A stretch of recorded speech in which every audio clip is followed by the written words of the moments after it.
This is a special edition of Ben on Breaking News. I'm Ben Meiselas, and this is your breaking news. Moments ago, Donald Trump posted the following: a photo of himself making a deranged and lunatic-like face. And it says, Trump orders CENTCOM to open the gates of hell after U.S. troops killed, launches strikes on Iran. Open the gates of hell. Now, when that statement was made a few days back, it wasn't actually attributed directly from Trump's White House, or no one heard Donald Trump say that. And so it was seen that maybe Israeli media or someone else claimed that Trump said that, but there was no statement anywhere of him actually using those words. But now he's certainly endorsing the open the gates of hell. Now he's posting this while at the dignified transfer in Dover, Delaware, where 4 of our service members have returned as they were killed in this catastrophic and unlawful war that Donald Trump and Netanyahu got the United States into, and that Donald Trump is escalating. Caroline Levitt, Donald Trump's propagandist, reposted the message, "Open the gates of hell." And earlier today, Donald Trump discussed blowing up Iranian bridges and other civilian infrastructure near Tehran. That was one of Donald Trump's earlier posts, to which Iran responded, "We're not scared. We will be prepared in that case to blow up all of the infrastructure in the Middle East." Iran has already shown a remarkable ability to target the United States bases in the Middle East, one by one, picking off early detection radar systems, picking off the interceptor launchers, picking off the barracks, picking off the hangars where American planes are, picking off MQ-9 Reapers, and the United States security umbrella in the region appears to not be working at all. Iran hasn't even launched any massive ballistic missile salvos yet. They've been doing them in clusters of 8 to 12 ballistics at a time with some Shahed drones, and the U.S. interception rate has only been about 20%. You contrast that to what's going on in Ukraine, where it is about a 90% interception rate of the Russian ballistics. So as Donald Trump escalates and threatens civilian infrastructure in Iran, MB Ghalibaf, Iran's parliament leader, posted the following: "The equation of this war is clear, either all or none. In a region where we do not sell oil, no one will sell oil. If our security is not ensured, no infrastructure will be safe. And the security of the strait is in the absence of American forces. We have repeatedly said that the situation of the strait will not return to pre-war conditions." That's MB Ghalibaf, Iran's parliament leader, the lead negotiator with the United States in the MOU, making it very clear Donald Trump's statements do not scare Iran at all. Iran's IRGC aerospace commander has also warned Iran is prepared to cut off all electricity of U.S. regional allies if the United States strikes bridges or power plants in Iran. Someone by the name of Professor Marandi, who's on the Iranian negotiating team, or was on the team, also said, "If you do this, Donald, it's time to evacuate Kuwait, Qatar, Saudi Arabia, Bahrain, and the UAE." Earlier today, we've seen the Houthis in Yemen continue to enforce its blockade against Saudi tankers in the Red Sea, effectively blockading the Bab el-Mandab Strait. We've seen oil prices now above $94 a barrel. That will soon be hitting $100 a barrel. Military sources have told Tasnim, that's the Iran state agency, Iran will not abandon its firm resolve to control the strait, considers this control essential to its long-term safety of the strait. If the Americans target a bridge or a power plant in Iran, Iran will in turn strike infrastructure and bridges in the region, including energy facilities where the United States has interest. The Americans should have become fully aware in the past 10 days that Iran will target whatever it chooses. Therefore, any potential gamble by Trump will once again lead to disgrace. The U.S. evacuating air bases in the region like in Al Udeid. The U.S. is moving troops over to, well, not moving troops, moving our equipment, military equipment, Reapers, airplanes to Israel, because they have the Iron Dome that works there. But our troops remain sitting targets in these other Arab nation bases. The troops have not been moved to Israel. Trump has moved our equipment there because it's protected by the Iron Dome, and our troops appear to be in serious danger right now. You take a look at the Al Udeid base in Qatar. It looks basically abandoned right now from equipment. I have some guests I want to bring in. First, I want to bring in Senator Tammy Baldwin, the great state of Wisconsin. I want to ask her about her reaction to all of this. Let's bring in Senator Baldwin right now. Let's play it. I want to bring in Senator Tammy Baldwin to discuss these breaking news developments. Senator Baldwin, great to see you as always. So it's good to be with you. The Americans do not want to be in this catastrophic war. Americans are suffering right now here at home. The cost of living is getting worse and worse by the day. And Donald Trump, while he's in Dover, Delaware, it's supposed to be the dignified transfer. First off, he lies and says that the service members said this is what they wanted, that they wanted to make sure that Iran didn't have nuclear weapons. I mean, it almost made me cry, when I heard about it, thinking about their family members that saying that this is what they wanted. I mean, what sick human being says that? And then while he's there, Senator, in Dover, while he's at the dignified transfer, he posts an image of himself that says, "Open the gates of hell." Trump will open the gates of hell on Iran. And I'm thinking to myself, what in the world is happening? I want to get your reaction to that. Well, there's so much to react to there.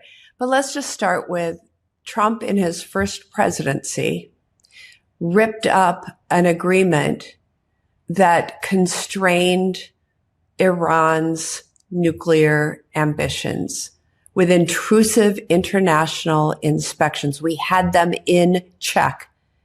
And Trump comes into office and rips it up, and they restart their nuclear program. He brought this upon the world with his actions. And then he starts a war on February 28th with Israel. And it is a war that nobody asked for. It is a war of choice. We weren't under any imminent threat. Trump actually claimed that last summer he obliterated Iran's nuclear program. And yet he insists that we go to war. We've lost 17 service members. It's cost $37 billion. And it is my constituents and all of America that is paying for this, whether that's through higher fuel prices, grocery prices. My farmers are struggling so much this spring planting season. 70% of the farmers I represent could not afford the fertilizer they needed. And those tractors, those combines require a lot of diesel. And it reached the highest price point that it's ever reached earlier this spring in Wisconsin. So we are bearing the price. Nobody wants it. And then he has to lie, which is so tragic, so much a lack of leadership. But that's what this president does. Here we are now, about 5 months into this catastrophic and unlawful war, a so-called MOU that he held up in Versailles really lasted no days. But, if you want to give it an end date, probably around day 20, but it really was never being implemented at all. And then Trump escalates. And by the way, during the brief time that MOU existed, there was a brief period, short, where some of the ships were leaving. The prices were not better than they were when Trump took office. He creates the problem and then wants credit for the problems that he creates. But at least last month, you looked at an inflation report and said, okay, That's better than the month before. Okay, we could acknowledge but then he then escalates this catastrophic war. The price of diesel, the price of gas back up. You look at what's happening. The Strait of Hormuz is closed. Bab el-Mandab Strait, effectively, Saudi tankers are being blockaded there. There's all-out war. And when Americans are looking for stability, predictability, understanding, someone explaining why we're experiencing this trauma, the guy says, I'm opening the gates of hell. And the idea of a United States president using the language of a war criminal while traumatizing the United States, someone who's already killed little girls in Manab, right? I'm opening the gates of hell. And I'm just thinking, what's more horrific than saying that? And it puts... And he's asking Congress to fund it. He came yesterday, his chairman of the Joint Chiefs and Secretary Hegseth came before a Senate committee yesterday that I'm on to ask for $87 billion to fund what he's describing right now. And you know what? They're casting it as, you got to support the troops. The biggest thing we could do to support our troops is to get out of this war. And it is going to end through diplomacy with a political solution, not by doing what Donald Trump is saying so disrespectfully on the day that our fallen are coming back for the dignified transfer through Dover. I want to talk too about the numbers that the Trump regime is saying, because we know Donald Trump's whole life is making up numbers. He'll either inflate or deflate as it suits him. There's a lot of red flags regarding this request by Hegseth for the $70+ billion. There's $75 billion already in unrestricted funds that he has available when they were funded $1.1 trillion. So if you're saying in 5 months that the war cost $37 billion, which is a lot of money, why do you now need an additional $70+ billion if you already have $70 billion? When you take a look at the weapons that the United States has been using, those PAC-3 interceptors, the THAADs, and all of these, you just add them up and tally them. Just those alone, to me, I add up close to $30 billion. And I'm not even getting into the damage that's being caused to the bases or some of the consequential damages. And then they're calling the injuries when our bases get hit and people suffer traumatic brain injuries, they're saying minor concussions, which is not a thing. There's no such thing as a minor concussion when that happens. So I don't want to veer into the world, Senator, being conspiratorial, but I don't buy their $37 billion. I don't buy their injury number. I don't buy what they're selling at all about any of this. Well, they've hidden a lot from the American people since the very beginning of this war. Remember, it took till May for them to come to Congress in a public setting to brief Congress on the state of the war with cameras rolling. Some of us got classified briefings before that, but we weren't allowed to come out and talk about what we were told. And that is disgraceful, especially when we're talking about an illegal war of choice. And, for the very basics, the commander-in-chief has authority to defend this nation when we're under attack or imminent threat of attack. But neither of those conditions were present here. And yet we don't get told about the injuries, the casualties. We don't get told about the fact that there were soldiers deployed asking for adequate defenses of the places that they were being deployed to, asking for adequate medical facilities to be proximate to the places that they were stationed. They were asking these things of the Department of Defense prior to the commencement of the war. You're putting us over here? Well, there aren't any defenses over here. There aren't any medical facilities over here. Can you get those? No, we can't. And then covering that up until recently when soldiers started talking to reporters and reporters started writing stories. Yeah, I mean, when you see even where the service members are being put in, there are these containerized prefab barracks. It looks like they're being put in the back of like a container truck that you almost see, and they're all there kind of lined up like sitting ducks as Iran is picking off our early radar detection. And you take a look at what Iran is striking. They're striking early radar detection. They're striking the intercept. They're striking all of the surveillance.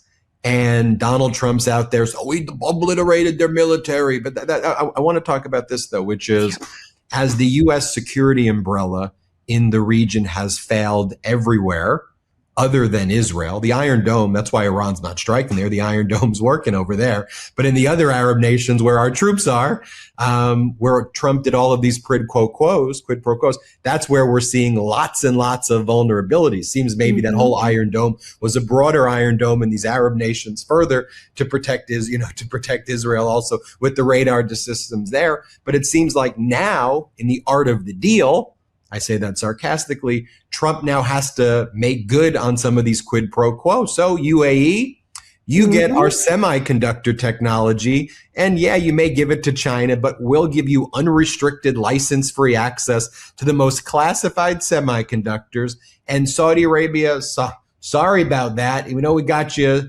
your tankers. We'll give you nuclear material. And then you could enrich. I believe that this is causally related. What do you make of this whole dynamic taking place? Well, I think it's making a much more dangerous world. And if you look at some of our allies in the region and who they consider friends and who they consider adversaries, these sort of deals are potentially going to cause greater harm in the future. I don't want to get into all the global conflicts that are occurring right now, but UAE is involved in some of the worst. And we have seen in the past who Saudi Arabia is allied with and who they are adversaries with. And so these set dangerous precedents. We need to be most cautious and most careful. And the other thing I would say is that Congress is absent from these deals. Congress is absent from authorizing this war. That's why we've been bringing war power resolution after war power resolution to the floor, demanding a vote, demanding that my Republicans get put on record. Are you with this president and his illegal war of choice, or are you for ending it until Congress has been consulted and authorizes it? But, with arms sales, there is a congressional notification that's supposed to happen, and Congress then has the right to bring up for a vote whether those should go through. It's a resolution of disapproval. I've not seen whether this president and his new deals will have a chance to be scrutinized by Congress before they go through to completion. And that brings me to one more point I want to talk about before we head out here, which is then Trump holds this press conference, right? And he says China has interfered. China has, done all these things. Okay, Donald, well, so are you going to take steps against China? No, that happened a long time ago, so I'm not going to do anything at all, while he posts these love photos of him and Xi Jinping. And it's, one, embarrassing, the photos that he's posting. Two, this incoherent, deranged national address that he gave seems so utterly dangerous and filled with lies. And then even his team around him was like, yeah, we don't know it. No one seemed to even know what this was, but it just, to me, lowers the United States of America's standing to have, this is where we started this interview, open the gates of hell. The damage that something like that does beyond is generational. And then a national address that was like, what was that? It just shows the misplaced priorities. Americans right now are really struggling. I cannot emphasize that enough. And it's not just struggling with filling up the gas tank. It is everything all at once. It is, I can't afford my groceries. I can't afford my rent. I can't afford the childcare. My insurance, my health insurance, has $10,000 deductibles and doesn't cover much. Help me. And then they see the president take to the airways, not to address the war that he got us into, but to address an election that happened 6 years ago, as he obsesses about how he wants to interfere with the one that is happening in just a few months. Senator Baldwin, great to see you as always. Thanks for fighting, helping to try to get us out of this mess. But Thank you. you know, there's a lot to unpack, and Yes. love to have you back. Thank you so much. Appreciate you having me on. Thank you, Senator Tammy Baldwin. We appreciate your perspective. Now I want to bring in exclusively here on the MeidasTouch Network, Democratic Congressmember Brendan Boyle and Democratic Congressmember Gabe Amo over from Rhode Island. I want to bring you an address because as of right now, MAGA Mike, the Republicans want $70+ billion more to go to fund this catastrophic war. And that's the vote that's taking place right now. I want to bring in exclusively for you, the Meidas Mighty, here on the MeidasTouch Network, Congressmember Boyle, and I want to bring in Congressmember Amo. Let's play this clip. Well, thank you, Ben, and thank you to everyone watching on MeidasTouch. I'm Congressman Brendan Boyle, proud to represent the Commonwealth of Pennsylvania and be the ranking member or senior Democrat on the House Budget Committee. And I'm joined here by my colleague in Congress as well as my colleague on the Budget Committee, Representative Gabe Amo from Rhode Island. We are both here because, unbelievably, Republicans are at it again. They are pushing something that they are calling Reconciliation 3.0. Now, I'm going to speak about that in a minute, but let me remind everyone how we got here over the last 18 months.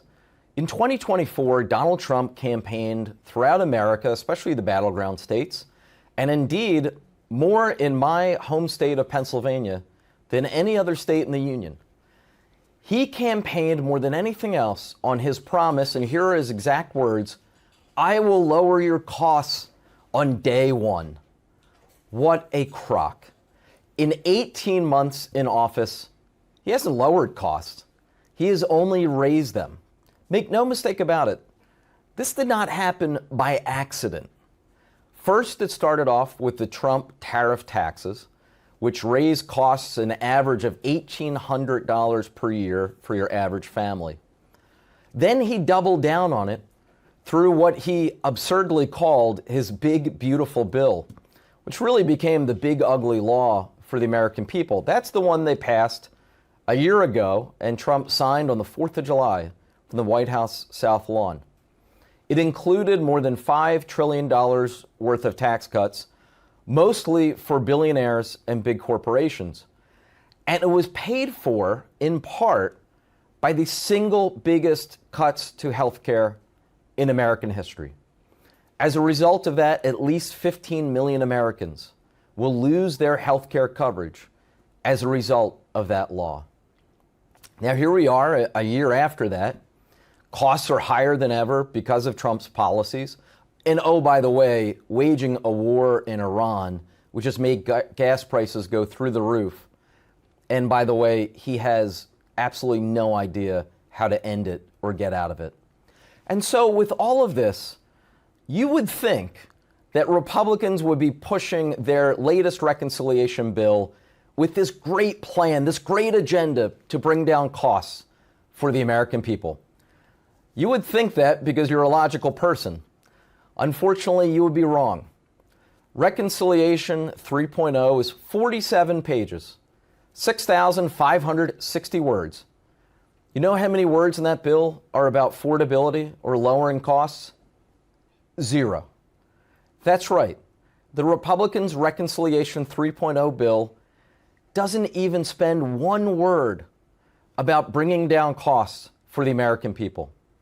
Instead, it is mostly defense funding to pay for Donald Trump's war in Iran. Their priorities are screwed up. They just don't care that costs are through the roof. They don't care that they have raised costs, first through their tariff taxes, then through their original big ugly law, and now here is the latest. More money in order to further this reckless Iran war, which has only made prices soar even more still. We can do far better. I will be leading the fight on the House floor to make sure this bill is defeated, and I hope every American speaks out against it. With that, I'm happy to bring up my colleague and good friend, Representative Gabe Amo. Thank you, Congressman Boyle, for your leadership as the ranking member of the House Budget Committee and for highlighting the Republicans' latest bad budget. And thank you to the MeidasTouch Network for giving us the opportunity to speak directly to the American people about what is at stake.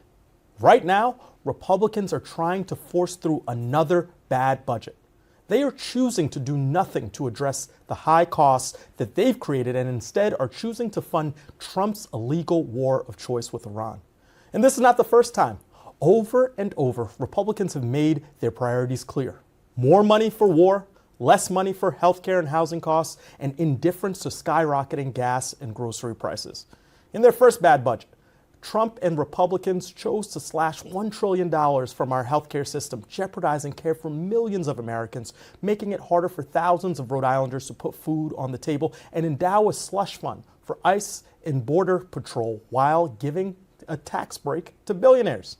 In their second bad budget, Trump and Republicans chose to double down on the chaos and cruelty in our communities, dumping $70 billion more into DHS, ICE, and the Border Patrol slush fund. And in this, their third bad budget, Trump and Republicans are choosing to give Trump $60 billion for his illegal war of choice in Iran that is driving up gas and grocery prices for the American people even more. And to make matters worse, like a lot of bad choices, they are running up this debt on America's credit card. Americans are cutting back at the grocery store and at the gas station, eating and driving less to fund Republicans' spending spree. Their bad choices mean Americans are forced to mortgage our future and the future of our grandkids by exploding the national debt to pay for war and tax breaks for the ultra-wealthy. In baseball terms, this would be 3 strikes and you're out. But under Trump, the game is rigged. Republicans in Congress are refusing to act as umpire and are instead letting Trump take swing after swing at the American people. They'd rather write a blank check for war, chaos, cruelty, and high costs than strike out Trump. Americans deserve better. You deserve better. It's time to end this rigged game. We need to get down to the real business of lowering everyday costs for Americans, funding healthcare, housing, and education, and stopping forever wars in the Middle East. And with that, I turn back to Congressman Boyle. Thank you, and very well said, Gabe, although I wish the facts were different. It is such a tragedy that Donald Trump is the single greatest con man in American history. It is such a tragedy that so many people in my beloved Pennsylvania believed his lies. They sadly believed him and voted for him when he won my state by 1% in 2024. They believed he would lower their costs. He has failed. Even worse, he hasn't even tried to lower costs. All of his actions have been to do the exact opposite. So, make no mistake about it, House Democrats are a strong, unified, united no on Reconciliation 3.0. The Republican rubber stamp Congress will give this president everything he wants. No matter how many grifts Donald Trump engages in, no matter how many billions he's lined his pocket with, more money for him, higher costs for you. This bill is a disgrace, and we're doing everything we can to defeat it. It's great to have them give you this address exclusively here on the MeidasTouch Network. Now I want to bring in right now Democratic leader Hakeem Jeffries. One of the things I want to ask Leader Jeffries about is that the injuries right now that are being reported by the Trump regime seem to be underplaying, downplaying the extent of the injuries, the amount of the injuries. And I think the amount that they're saying this war is costing. I believe the Trump regime is providing phony numbers. I want to get to the bottom of this. Let me bring in Democratic leader Jeffries. I want to bring in Democratic leader Hakeem Jeffries. Leader Jeffries, great to see you as always. Now, earlier this morning, Donald Trump posting that he will be attacking more bridges near Tehran if Iran strikes ships, and that you haven't seen nothing yet is what he said the other day. We're just getting started.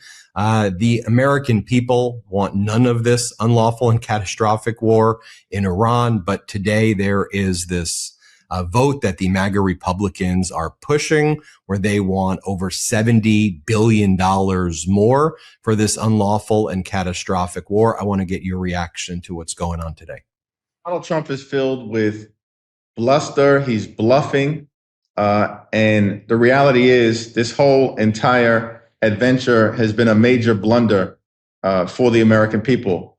And Donald Trump promised that he wasn't going to start endless wars in the Middle East. He was going to stop them. And then he turned around and got us involved in this reckless and costly war of choice in Iran that has made the American people economically weaker, particularly as it relates to the high gas prices. And Iran is actually in a stronger position. So our view is that Republicans should not be allowed to give Donald Trump a single dime more to fund Operation Epic Failure in the Middle East. We need to end this war, and we need Republicans to actually join us in that effort so we can actually move the country in a better direction. You know, and Leader Jeffries, one of the things also that the American people are deeply concerned about is that a lot appears to be being covered up. We don't seem to be getting accurate numbers in terms of the actual cost of the war in terms of dollars. I don't think anybody believed what Pete Hegseth was telling the Senate yesterday. And then also just in terms of the injuries, you know, that are out there right now. And so I want to get your take on that, because it just seems that we know Donald Trump lies about everything, but it seems that every aspect of this is not only being done in a non-transparent way, but they're lying about every aspect of this war. Pete Hegseth is a complete and total disgrace.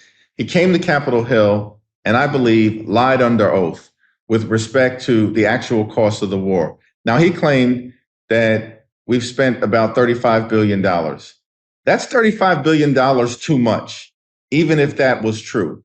The reality, we believe objectively, is that this war has cost the American taxpayer over $100 billion and counting, without yielding any benefit, any strategic outcome to serve our national security interests. And in fact, it's caused economic pain on the American people in terms of gas prices, food prices, and inflation. With respect to the question about casualties and serious injuries, we need a complete and thorough independent congressional investigation to actually get to the truth, because the level of information being communicated to Congress and to the American people is shaky at best. And there's real reasons to question the validity and accuracy of what's being communicated relative to the actual harm being done to our troops over in the Middle East.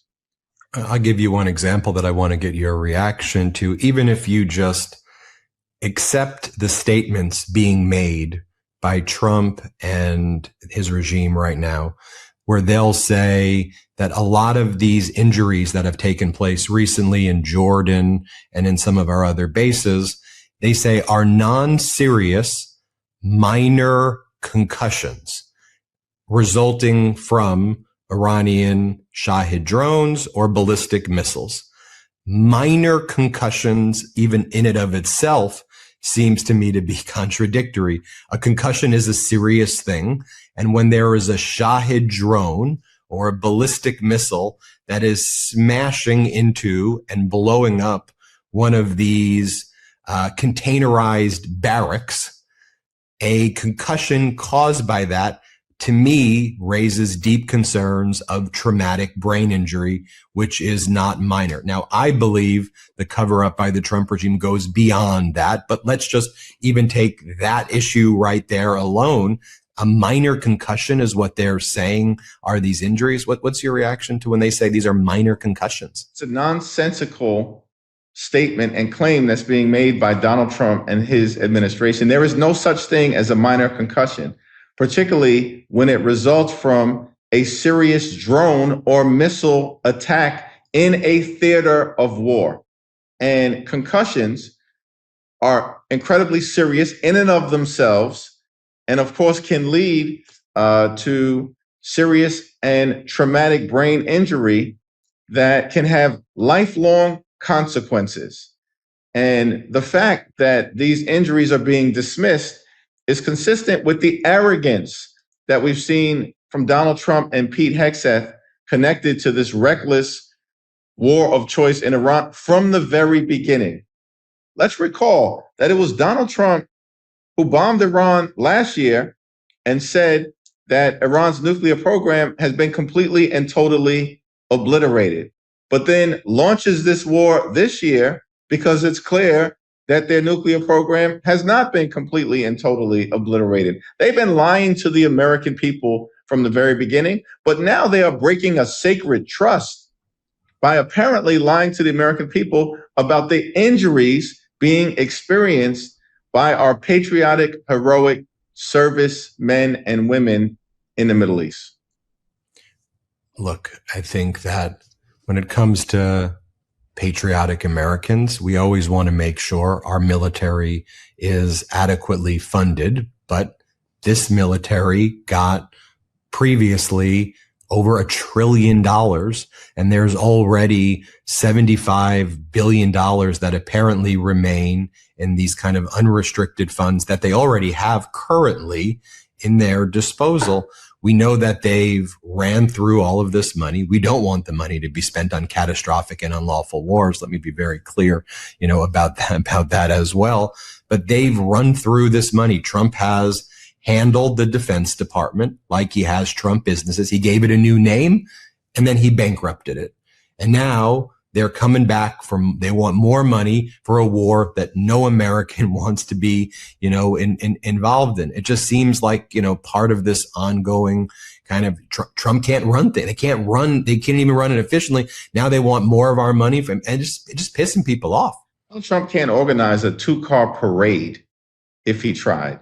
And unfortunately, the American people are experiencing the adverse consequences of his inability to lead anything, anywhere other than to destruction.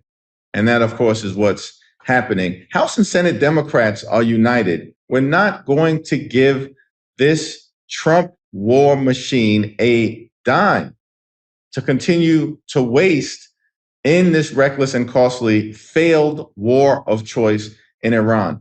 Taxpayer dollars should be used to actually make life more affordable for the American people in a Trump economy where people are drowning in the high cost of living.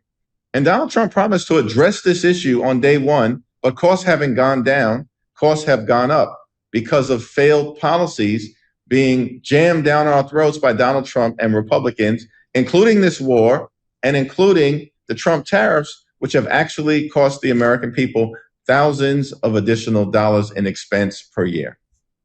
I looked at the calendar this morning and I see we're almost 100 days out from the midterms. But before we go, Leader Jeffries, I know it's a busy day on your end. Where are we right now? What do you make of this kind of moment? So on Sunday, we'll be 100 days out. And the good news for the American people has been that the marathon phase of the first 2 years of the Trump regime unleashing this extremism on the American people is over, and we're at the sprint phase. And we've got to continue to run toward the finish line. And as House Democrats, we're going to make clear, look, we need affordability in this country as a primary focus, and there has to also be accountability in terms of the corruption that has been unleashed on the American people by the Trump cartel. And as long as there are people in this country, in government, high positions, who are actually more focused on enriching themselves, their family, their friends, and their donors, that's what the Donald Trump administration is all about, then people are actually not focused on solving problems for the American people. We will. We need to drive down the high cost of living. That's in housing and gas and goods and groceries and utilities. We certainly need to fix our broken healthcare system and make sure that healthcare is made available and affordable for all Americans.